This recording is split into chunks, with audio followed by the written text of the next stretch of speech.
Eu não sei porquê, mas sempre que tinha a excursão da escola, acontecia alguma coisa. Alguma coisa acontecia comigo. No quarto ano íamos visitar o Museu Papalote aqui no México, mas a gente se atrasou demais. Quando chegamos na escola, o ônibus já tinha ido embora. Como minha mãe trabalhava no sindicato, ela conseguiu falar com a pessoa que ligou para o motorista, pedindo para ele parar o ônibus e me esperar. No sexto ano, nos levaram para um museu no centro histórico da cidade do México, no antigo Palácio do Arcebispado. Era um prédio colonial, de pedra cinza, com portões de madeira pesados, grade preta nas janelas e corredores cobertos que davam para pátios internos. O eco lá dentro era estranho, e parecia que as vozes batiam e voltavam mais do que o normal. Naquela idade eu não conseguia colocar isso em palavras, mas aquele lugar fazia sombra, mesmo se lá fora estivesse sol. Ali aconteceu algo que eu, naquela época, nem teria classificado como uma falha na realidade. Mas agora vocês que me ouvem ou leem, têm a última palavra. Vocês me explicam o que foi que aconteceu. Chegamos e ficamos enfileirados do lado de fora por uns 10 minutos enquanto conferiam todo mundo que ia entrar. Nos deram uns crachás com o logo do museu, além do crachá da escola que já estávamos usando. Revistaram as lancheiras e deram instruções para a professora. E quando entramos, vimos o lugar em toda a sua imponência. Eu nunca tinha estado num lugar antigo daquele jeito. O guia nos levou pelas salas de exposição. Vimos vitrines, mapas antigos e quadros enormes que pareciam pesados demais. Nos deixaram entrar em alguns espaços que, segundo eles, não eram abertos ao público em geral. Foi interessante, mas eu mal lembro do que vimos. O que eu lembro mesmo é que na hora do recreio nos levaram para um pátio central. Disseram que podíamos correr, mas pediram para não entrar nas áreas com grama. Eu terminei meu lanche e me afastei um pouco do grupo. Sempre fui curioso e aquele era um bom lugar para a curiosidade. Encontrei um corredor e olhei. Tinha uma fita vermelha de veludo bloqueando a passagem. Eu sei que é assim que os museus marcam limites, mas mesmo assim eu entrei. Caminhei por um corredor úmido que cheirava a pedra molhada. O teto era baixo e as lâmpadas estavam apagadas. Encontrei umas portas altas de madeira meio abertas e olhei para dentro. Era um quarto. Achei estranho ver um quarto ali, mas no fundo não era tão estranho assim. É comum museus preservarem ambientes habitados como registro histórico. Entrei. Passei a mão por cima da colcha bordada com florzinhas e com um rendado amarelado pelo tempo. O chão de madeira rangia debaixo dos meus pés. No fundo do quarto havia uma cortina grossa de veludo vermelho escuro, do teto até o chão. Eu teria pensado que era uma janela se não fosse por um aviso ao lado da cortina dizendo: estritamente proibido o acesso. Se tivesse escrito perigo, eu não teria entrado. Mas dizia outra coisa, algo que eu interpretei como: entra se você tiver coragem. Abri a cortina e não tinha de nada demais, apenas uma escada. Essa memória já tem uns quase 20 anos, mas eu juro que lembro disso muito nítido. Estava totalmente escuro e de repente se iluminou, como se algum sensor tivesse acionado automaticamente a luz. Mas o que acendeu foram velas em fileira. Desci. O ar estava úmido, como se estivesse chovendo lá fora. Sabe aquela sensação que dá às vezes quando você está no metrô lá embaixo, sem saber como está o tempo lá em cima, mas quando vai subindo a escada sente no ar o cheiro de chuva? Era isso.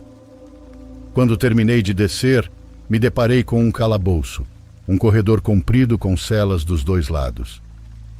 As grades eram grossas, de ferro batido. O cheiro era ruim. Cheiro de mofo, de sujeira, de pano velho e de sangue. Havia pessoas lá dentro. Pessoas de verdade que, quando me viram, se aproximaram das grades. Um deles estendeu a mão e pediu que eu o ajudasse a sair, mas com uma voz estranha, como se ele não soubesse falar direito, como se a voz viesse de outra língua. Naquela idade eu achei que era parte da exposição. Lá em cima nós tínhamos visto uma sala com dioramas, um deles gigante, onde você podia caminhar entre as cenas. Isso explicaria os prisioneiros. Mas e os gritos? Eles começaram fracos, depois foram ficando mais altos. Gritos de agonia. Gritos de verdade. Gritos com aquele tremor de quem está gritando com sangue subindo pela garganta. Na última cela, vi um homem sentado no chão. Roupa rasgada, pele suja e pés acorrentados. Ele respirava pela boca, pois o nariz tinha sido cortado. O rosto estava roxo de um lado, o olho inchado e sangue para todo lado. Eu corri. Voltei pelo corredor, subi as escadas, empurrei a cortina e caí de volta no quarto. Mas dessa vez havia alguém deitado na cama. A pessoa se levantou quando me viu. Ficou olhando para mim e eu para ele. Era um senhor e ele tinha o mesmo rosto que um dos retratos pendurados em alguma sala do museu. Saí para o corredor e caminhei direto para o jardim central. Não só estava chovendo, como não havia mais ninguém. Nem na recepção, nem nos corredores. O lugar estava muito mais escuro. Eu quis ir até a entrada para ver se o ônibus ainda estava esperando lá fora, pois eu estava apavorado. Na verdade, aterrorizado com a ideia de terem ido embora e me deixado ali. As portas do museu estavam totalmente fechadas, então voltei para o pátio. Fui até o meio, com a chuva caindo em cima de mim. Até esse momento eu não tinha gritado, mas naquele segundo eu gritei. Gritei alto. Depois de uns 3 minutos, alguém apareceu. Parecia um funcionário, mas não do museu. Parecia um mordomo de um romance do século passado. Ele me pegou pelos cabelos e me levou até as portas. Tirou a trava e me empurrou para fora. Do lado de fora não estava mais chovendo e o ônibus estava ali. Meus colegas estavam dentro. Quando subi, o motorista buzinou e logo depois os professores vieram correndo. Eles estavam me procurando feito doidos. Me perguntaram onde eu estava e por que eu estava tão molhado. Antes de chegarmos à escola, dentro do ônibus, a professora me disse que ia fazer um favor para mim, só porque eu era o favorito dela. Disse que não ia contar nada para a minha mãe, para eu não ser castigado nem apanhar. Falou que se eu quisesse, podíamos guardar segredo do fato de eu ter desaparecido no museu. Do fato de que eles tiveram que esperar por mim 1 hora inteira, porque eu simplesmente tinha sumido. Na época eu só aceitei. Parecia justo. Só hoje eu entendo que o medo da professora era outro. Que minha mãe, que trabalhava no sindicato, descobrisse que quase perderam o filho dela numa excursão escolar. A roupa molhada, o cheiro seco de sangue nas celas e a dor na minha cabeça são provas de que eu estive em outro lugar por uns 40 minutos.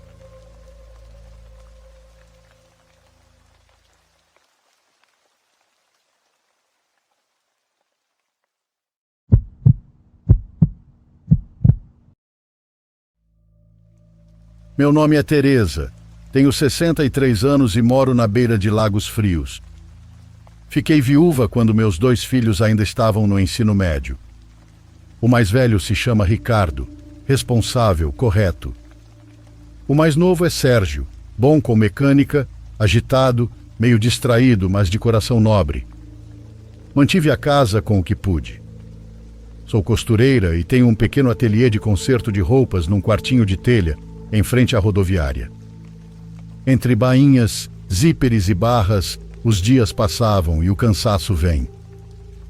O importante era manter a casa de pé e garantir que meus filhos comessem sem dever nada a ninguém. Ricardo conheceu Fernanda em um curso de primeiros socorros oferecido na Casa da Cultura.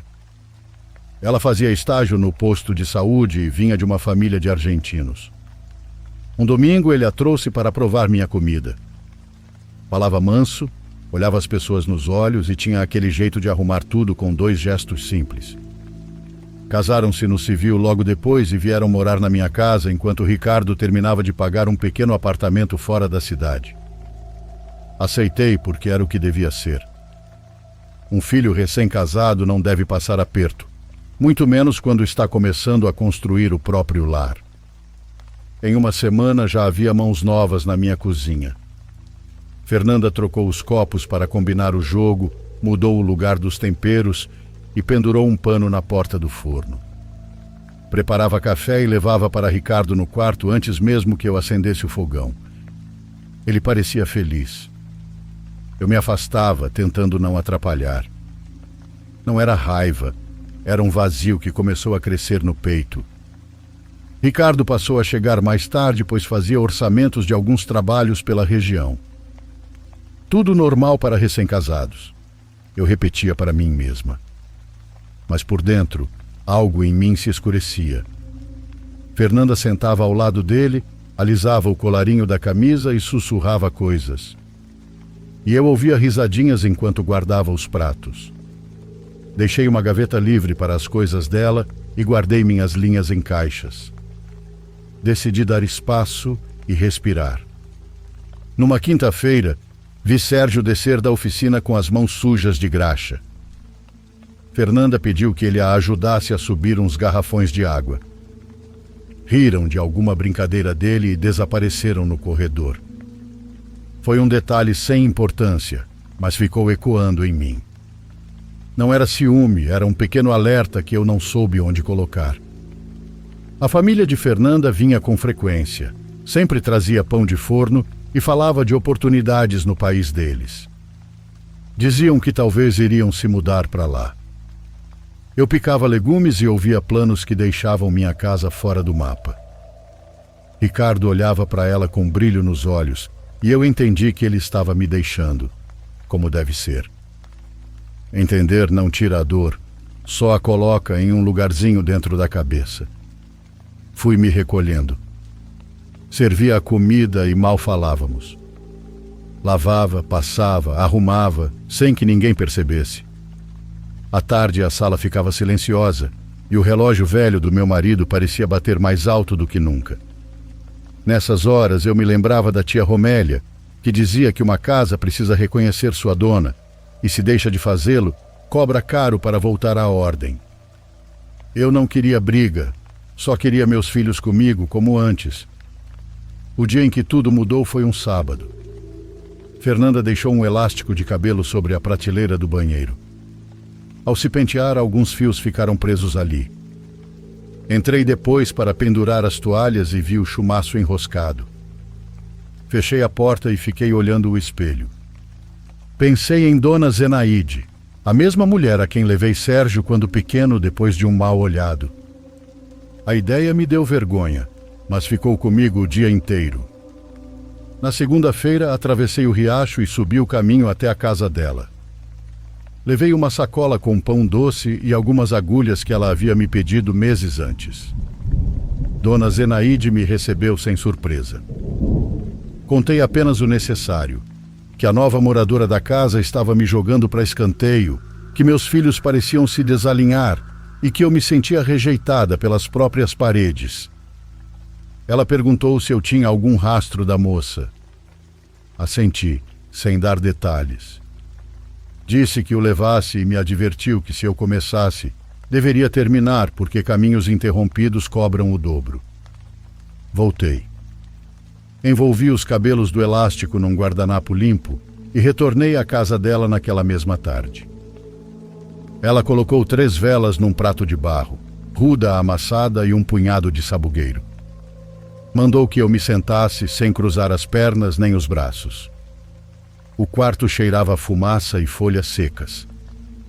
Ela não cantou, nem falou nada alto. Murmurou palavras baixas e depois furou a ponta do meu dedo com um espinho. Deixou cair uma gota do meu sangue num frasquinho com um líquido escuro. Me entregou e disse: 1 gota por dia, no que ela beber, durante 27 dias. Não vai adoecê-la nem deixá-la louca, mas o amor dela perderá o rumo e buscará onde não deve. No meio desse desvio, você retomará seu lugar.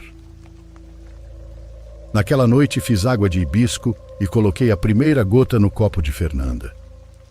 Ninguém percebeu. Guardei o frasco na lata de bolacha e me deitei. No dia seguinte, repeti. E no terceiro também. Contava os dias num caderno escondido entre os tecidos. O primeiro sinal foi leve. Fernanda, sempre tão atenta a Ricardo, começou a se distrair no meio das frases. Ficava olhando para a porta do quintal, como se escutasse passos lá fora. Esqueceu uma panela no fogo e deixou uma toalha ensopada sobre a cama. Ricardo não deu importância. Na semana seguinte, notei outra coisa. Ela passou a chamar Sérgio para resolver tarefas que antes fazia com Ricardo. Sérgio ajudava e saía. Continuei com as gotas.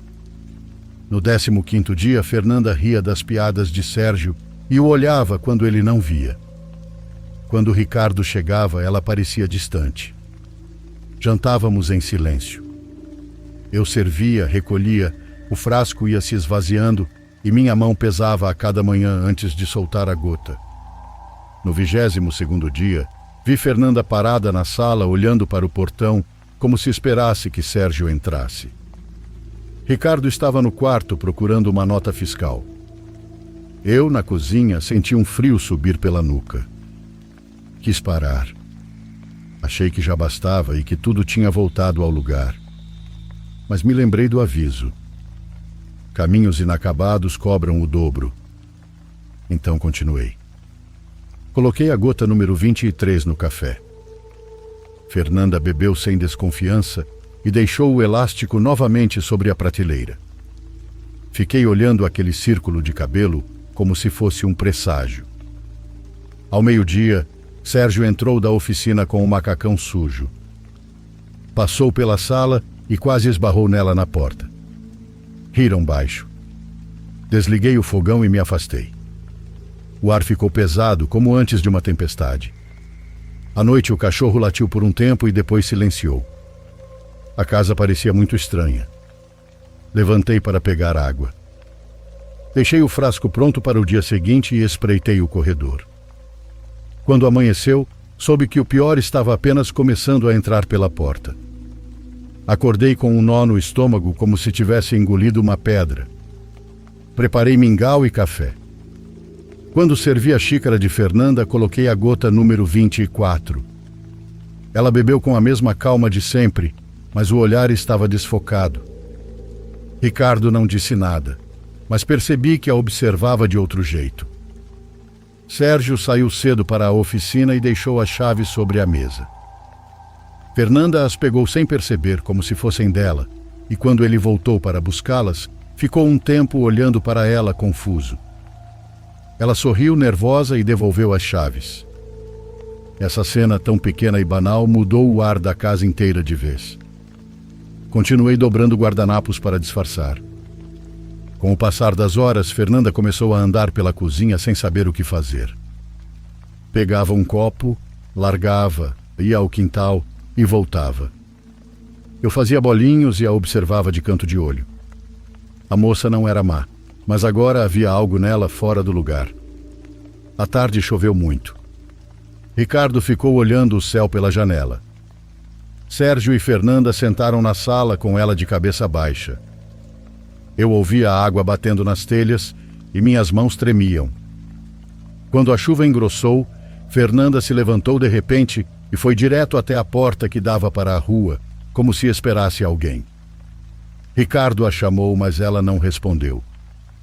Ele a seguiu e ouvi sua voz baixa, reclamando algo que não conseguia entender, pois a chuva abafava tudo. Naquela noite, quase não comeram. Sérgio chegou cansado, cumprimentou, lavou as mãos e se sentou. Fernanda não levantou os olhos do prato e Ricardo permaneceu calado, empurrando a comida sem vontade. No dia 25, Fernanda acordou cedo e se arrumou mais do que o normal. Penteou o cabelo 2 vezes, passou um batom mais forte e depois saiu para o quintal para pendurar uma blusa que nem precisava ser pendurada. Eu vi o reflexo dela no vidro e soube que estava esperando por Sérgio. Quando ele voltou para pegar uma ferramenta que tinha esquecido, os dois se encontraram lá fora. Não ouvi o que disseram, mas vi a postura deles. Estavam muito perto, como se algo os puxasse um para o outro. Ele se afastou rápido. Ela ficou ali parada, apertando os dedos. Naquela tarde, Ricardo chegou mais cedo do trabalho.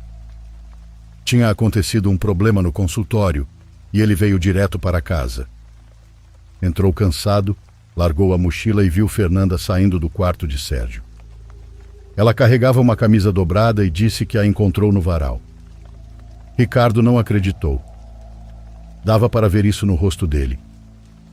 Eu estava descascando batatas na cozinha e quase deixei a faca cair. Quando anoiteceu, a tensão era tão densa que parecia que dava para cortar no ar. Esquentei leite e preparei pão com requeijão. Ninguém falou nada. Fernanda tomou um gole da xícara e deixou o resto. Ricardo olhou para ela, mas não discutiu. Assim que terminei de lavar a louça, me tranquei no meu quarto. Sentei na cama com as mãos juntas e me perguntei como é que a culpa se mostra no rosto de alguém. Porque eu já estava me sentindo culpada. No dia seguinte, marquei a gota 26. Só faltava uma. Fernanda quase não tomou o café. Disse que estava com dor de cabeça. Ricardo olhou nos olhos dela e perguntou se queria ir ao posto de saúde. Ela negou, levantou e foi direto para o corredor onde ficava o quarto de Sérgio. Ele ainda estava dormindo, então ela só ficou ali, parada, respirando fundo antes de ir para a sala. Eu limpei o fogão como se aquilo fosse a única coisa que existia no mundo. Ao meio-dia aconteceu o que não deveria ter acontecido. Sérgio chegou com uma sacola de parafusos e, ao atravessar o corredor, encontrou Fernanda. Desta vez eles não falaram baixo, nem se afastaram de imediato. Ficaram se olhando um segundo a mais do que deveriam. Ricardo saiu do quarto naquele momento e viu.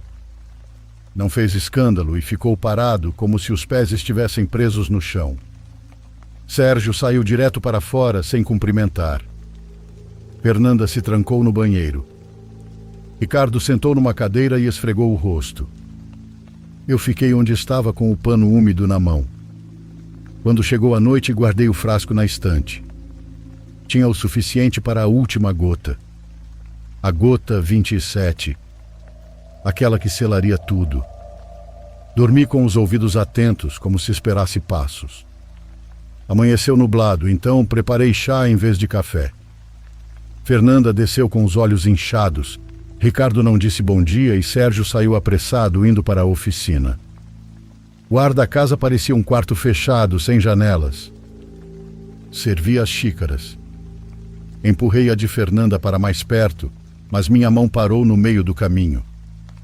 A gota estava ali, pronta para cair, mas meu dedo tremia tanto que precisei me apoiar na mesa. Pensei no aviso que Dona Zenaide me deu, no que já tinha se quebrado e no que ainda estava prestes a ruir. A casa estava em silêncio, então um cachorro latiu lá fora e depois calou. Fernanda pegou a xícara e eu apertei o frasco. A gota caiu. A partir daquele dia não houve volta. Ela bebeu, deixou a xícara e voltou para o quarto. Já Ricardo saiu para o quintal e disse que precisava de ar. Sérgio não voltou para o almoço. Quando caiu a tarde, Ricardo voltou para casa. Seus passos eram pesados e caminhou até o quarto. Eu soube que algo dentro dele já estava quebrado. Fernanda saiu nesse momento. Eles ficaram frente a frente. Não ouvi o que ele disse, mas vi o jeito como ela abaixou o olhar e depois levantou de novo. Havia um brilho ali que não era amor nem medo. Era algo misturado. Algo que eu nunca tinha visto nos olhos dela. Sérgio chegou nesse instante, abrindo a porta com a chave.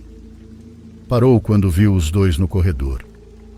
O silêncio ficou pesado, e eu estava a poucos passos, com um pano nas mãos, parada como quem espera um trovão. Ricardo respirou fundo. Fernanda deu um passo para trás e Sérgio fechou a porta devagar, como se qualquer barulho pudesse atrapalhar. Ninguém jantou aquela noite. Ninguém falou. A casa tinha uma quietude de animal aguardando o momento de atacar. Fui dormir sem apagar a luz. Meu dedo ardia no mesmo lugar onde um dia o espinho tinha perfurado minha pele. Por volta das 2 da madrugada ouvi um som seco no corredor. Levantei sem fazer barulho. A casa estava escura e fria. Ao abrir a porta, soube que aquela não era uma noite comum. O barulho não tinha sido forte, mas era o tipo de barulho que não deveria existir naquela hora.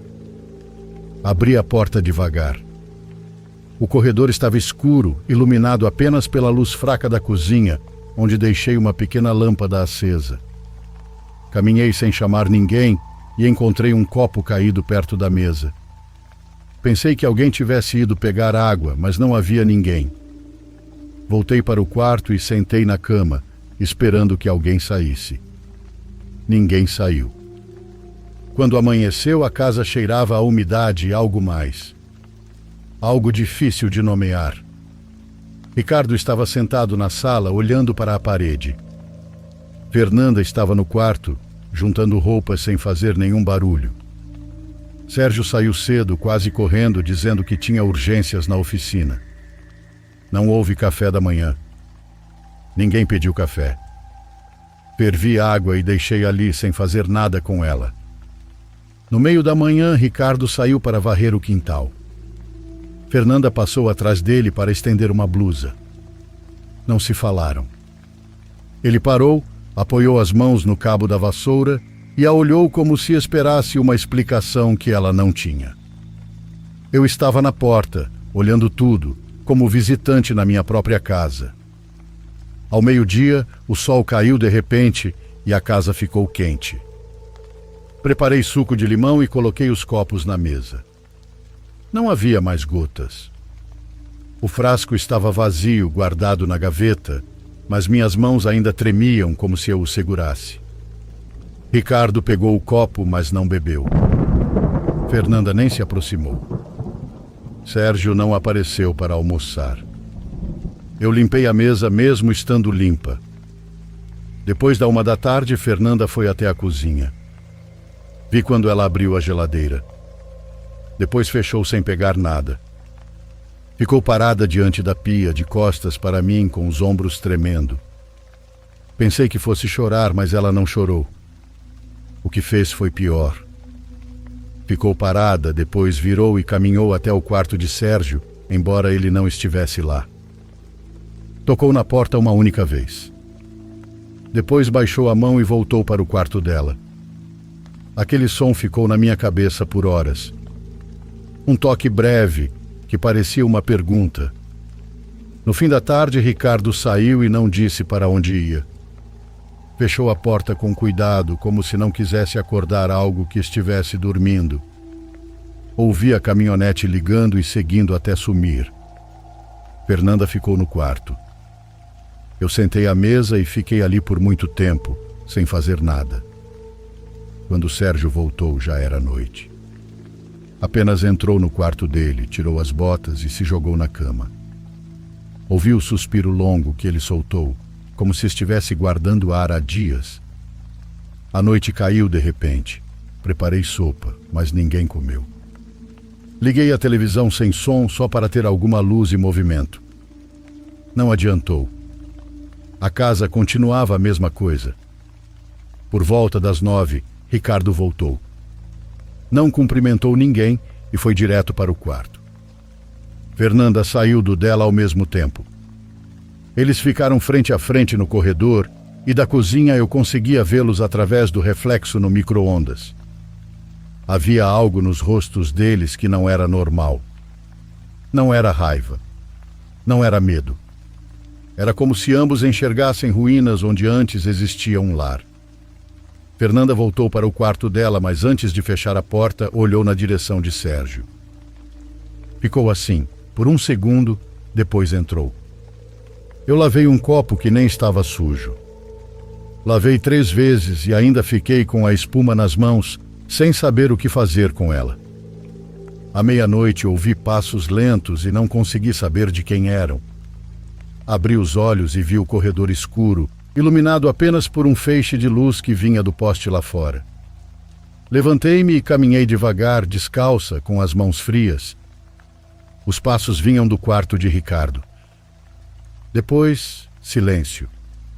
Logo outro passo. E então ouvi algo que jamais esqueci. Um soluço contido, como de alguém que quer chorar, mas já não tem lágrimas. Aproximei-me da porta e coloquei a mão sobre a madeira. Não tive coragem de bater. O choro durou alguns segundos e depois se transformou em um gemido curto. Depois, nada. Voltei para o meu quarto. Sentei-me na cama com as costas retas. Não rezei.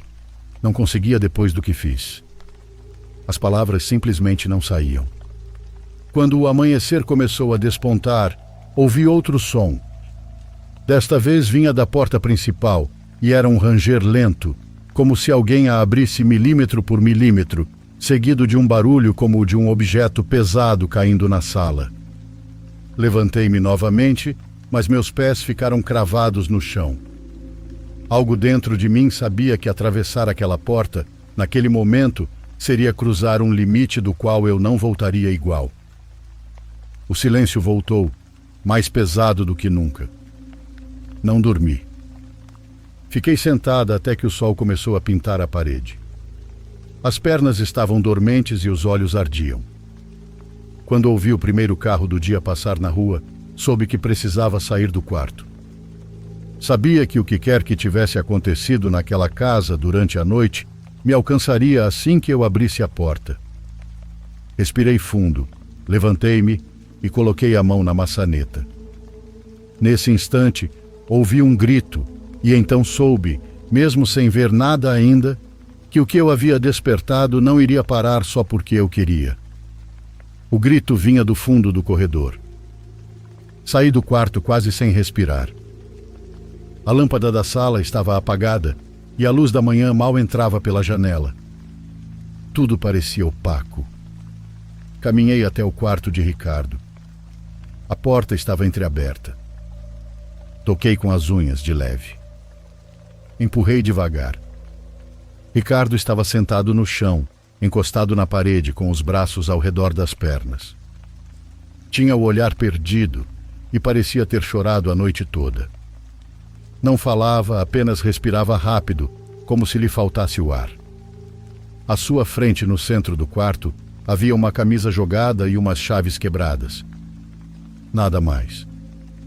Mas o quarto tinha um cheiro estranho de sangue, mesmo sem haver sangue visível. Chamei seu nome e ele não respondeu. Nem sequer olhou para mim. Parecia não me reconhecer mais. Ouvi passos arrastados no corredor. Sérgio saiu do quarto com as mãos tremendo. Olhou para mim, depois para o quarto do irmão e abaixou a cabeça. Parecia menor, como se tivesse voltado a ser um adolescente assustado. Não perguntou nada. Não disse nada. Foi direto ao banheiro, fechou a porta e abriu a torneira. Fernanda apareceu atrás de mim, mas eu não a ouvi sair do quarto. Estava pálida, com o cabelo emaranhado e o olhar perdido, igual ao de Ricardo. Olhou para dentro do quarto, depois para ele, depois para mim. Os lábios se moveram como se quisesse dizer algo, mas nenhum som saiu. Um arrepio percorreu meu corpo, porque o rosto dela parecia o de alguém que acabou de acordar de um sonho que não entendeu. Ricardo finalmente moveu a cabeça, devagar, como se pesasse toneladas. Disse algo quase num sussurro, que mal consegui ouvir. Já vi. Não soube o que ele tinha visto. Não soube se referia a algo real ou a algo dentro dele, mas aquelas 3 palavras me atravessaram. Não perguntei. Não consegui. Fernanda deu um passo em sua direção, como querendo tocá-lo. Ele levantou a mão e a deteve sem olhá-la. Ela baixou a mão, deu 2 passos para trás e foi até a sala. Caminhava como se fugisse da própria sombra. Saí. Atrás dela. A encontrei parada diante da porta principal, olhando para ela como se fosse um abismo. Apoiou-se na parede, respirou fundo e abriu a porta. Lá fora o dia estava normal. Tinha um homem varrendo a calçada, um cachorro cruzando a rua e um carro velho passando devagar. Mas havia algo no jeito como ela olhava que me fez sentir que para ela o mundo já não era o mesmo. Pegou a bolsa no móvel da entrada sem se virar e caminhou pela rua de terra. A vi ficando pequena, desaparecendo entre as casas. Não corri atrás dela. Não a chamei. Voltei para a sala e Ricardo continuava no quarto. Sérgio saiu do banheiro, olhou pela porta e viu que Fernanda já não estava. Respirou aliviado e assustado ao mesmo tempo. Perguntou se estava tudo bem. Menti e disse que sim. Ele percebeu que não, mas não insistiu. Pegou as chaves da oficina e saiu. A casa ficou em silêncio outra vez, mas aquele silêncio não era o mesmo de antes. Era um silêncio que se agarrava às paredes e que entrava nos ossos. Fiquei parada no meio da sala com a certeza de que algo havia ficado ali flutuando como uma fumaça que não se dissipa. Não sei quanto tempo passou, mas parecia que tudo estava apagado por dentro. Fui até o quarto de Ricardo novamente. Ele ainda estava na mesma posição. Aproximei-me e coloquei a mão em seu ombro. Ele estava frio de um jeito que não combinava com o amanhecer. Chamei seu nome outra vez. Dessa vez ele me ouviu. Levantou a cabeça devagar e me olhou diretamente. Seu olhar me atravessou. Não era ódio nem raiva, era algo diferente. Tive a sensação de que ele sabia o que eu tinha feito, mesmo que ninguém ainda tivesse contado. Fiquei parada ali, com a boca seca e as mãos geladas, sem encontrar uma única palavra que coubesse entre nós. Ele baixou o rosto novamente e permaneceu em silêncio. Saí do quarto sem fechar a porta. Aquele dia passou sem que comêssemos, sem que ninguém entrasse ou ligasse. O sol atravessou a casa como uma linha lenta e pesada. Quando começou a escurecer, fiquei sentada na cadeira da cozinha, olhando para a mesa vazia. Sentia nos dedos a dor do espinho que me feriu dias antes, como se ainda estivesse ali, enfiado na pele. Não sei em que momento percebi, mas eu soube que algo ficou nesta casa. Algo que não era de Deus nem do mundo. Algo que entrou quando eu o chamei, sem saber chamar. Não se ouvem correntes. Não se vêem sombras caminhando. Não há objetos se movendo sozinhos. Não é esse tipo de coisa. É algo no ar que observa. É um frio que surge atrás do pescoço quando a casa fica quieta. Sérgio agora quase não vem. Diz que o barulho da oficina o ajuda a dormir melhor. Ricardo ainda está aqui, mas nunca mais foi o mesmo. Faz suas coisas, mas caminha como quem carrega algo nas costas. Às vezes fica olhando para o corredor, outras para a porta como se esperasse que Fernanda voltasse. Às vezes acorda no meio da madrugada e se senta na sala, sem acender a luz. Já não me chama de mãe. Já não me olha do mesmo jeito. E aqui estamos eu, Ricardo e esta casa. Se vocês estão se perguntando se eu me arrependo do que fiz, a resposta é sim.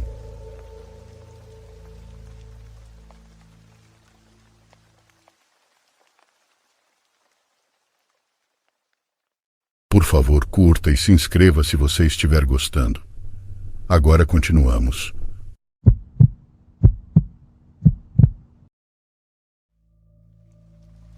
Isso que vou contar aconteceu quando eu estava no primeiro semestre da faculdade. Era época de provas finais e eu tinha umas 4 entregas acumuladas. Trabalhos enormes e eu mal tinha dormido para conseguir terminar. Já fazia dias que eu comia mal.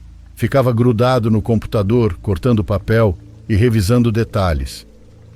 Não tinha tempo para nada e andava estressado o tempo todo. Se alguém falasse comigo, eu mal respondia. Era uma quinta-feira, e lembro bem porque na sexta a gente entregava um dos projetos principais. Eu estava na sala com toda aquela bagunça espalhada na mesa, réguas, folhas, estilete, cola e pastas. Estava totalmente focado no que fazia. Eram 9h15 quando minha mãe chegou do trabalho. Ela sempre chegava nesse horário, pontual como um relógio.